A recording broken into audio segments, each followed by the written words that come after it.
Hi, so again, this is another video request. This one is from Adri Chavez. I hope I said that right. And it's specifically on the topic of taking risks. We've spoken about that in more general terms, in terms of other things that involve risk, but she's interested in more of, how I manage risk and how I manage potentially the anxiety that comes along with taking risk.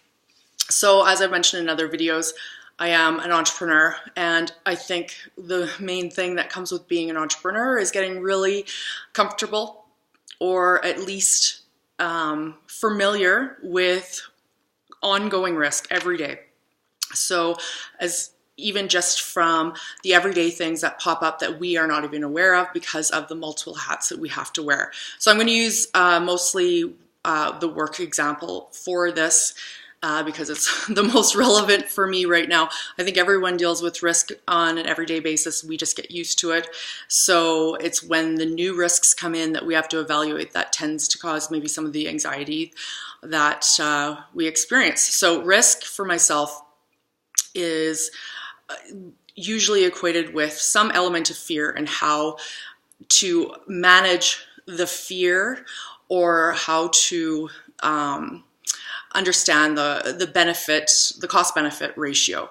So for me, the main thing is understanding for myself.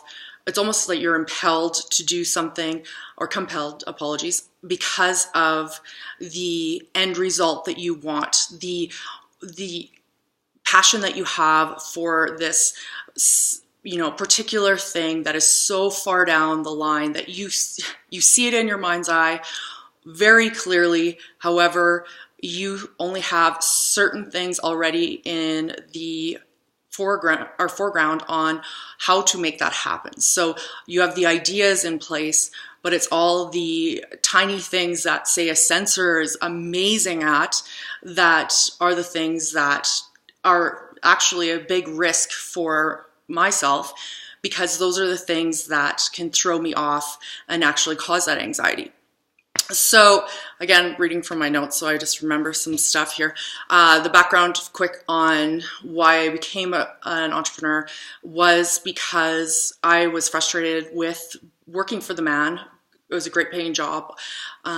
However, what I really felt was it was difficult to work in an environment where creativity tends to be very much managed. So you are very much controlled in what you can and cannot do, which is a good thing for a bureaucracy, but for someone that really loves the idea of idea generation and creativity, it, for myself, tended to kill my creativity. It actually took me a couple of years to get the creative vibe going, and that's very scary. So it was almost that I couldn't not move forward with something because I felt the interest for my personal life of going to take that jump was more important than the security that came with the baggage of having creativity kind of killed. So as INTJs, most of us tend to focus on the outcome, excuse me, and where it will be. And what I find for myself, again, on the sensing side, they do this like it's no big deal, but trying to plan as much currently as I can. So scope was really important. Researching, trying to get a sense of, so getting as prepared as I could, doing research on different pitfalls that entrepreneurs come into contact with, the financial side, the budgeting, all these things that make myself snore. Those were things that they helped me alleviate the fear of the risk, because I was able to try and get as much information possible, especially from people that have that as a strength, the sensing side as a strength, that they would help me with pointing out things that I might not even be aware of, in order to be able to keep my anxiety at bay while I'm taking off on this new endeavor. So with the managing the risk is just that also, as with many entrepreneurs, there comes a time almost daily where something jumps out and it knocks you for a loop, a change, a problem, issues, a new thing that you need to attend to that usually involves a heck of a lot of paperwork. And those were the things that I would actually struggle with quite a bit.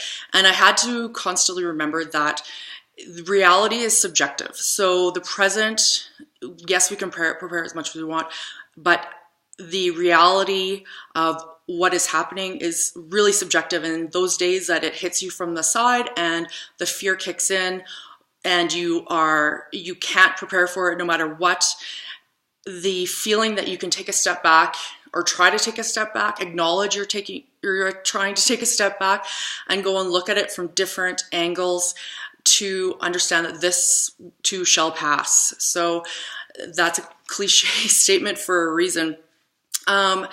So I found too, the risk with being an entrepreneur is also for myself alone. I was a solo startup, so you don't have that, sounding board from others or trying to make sense, and that can creep in with anxiety and fear because all of a sudden you're really aware of your safety net not being there. So I spoke to quite a bit during this process about how I was going, climbing up the mountain, doing what I do every day, hustling, and then all of a sudden, for some reason, something would kind of knock me to the side, and then I would look, and it was just like, standing on the mountaintop, and you're looking down, and you didn't realize how far you've gotten up and how far you've been invested, and that's very scary because those are those times that inevitably are going to happen with risk, where it's like, wow, okay, so I can't even get down, I can't even get off this train. So I found too with that is that, again, reality is subjective. The feeling that, oh, I can't stop now, that is not true. And when I find for myself, entrepreneur articles usually say, you always have to think forward. You can't look back. You can't get scared. And when reality is it's not, you can't, it's going to happen. So with that, I found mitigating, knowing that what's the worst that can happen. So these things can fail and it can be scary, but do you still have your arms, legs?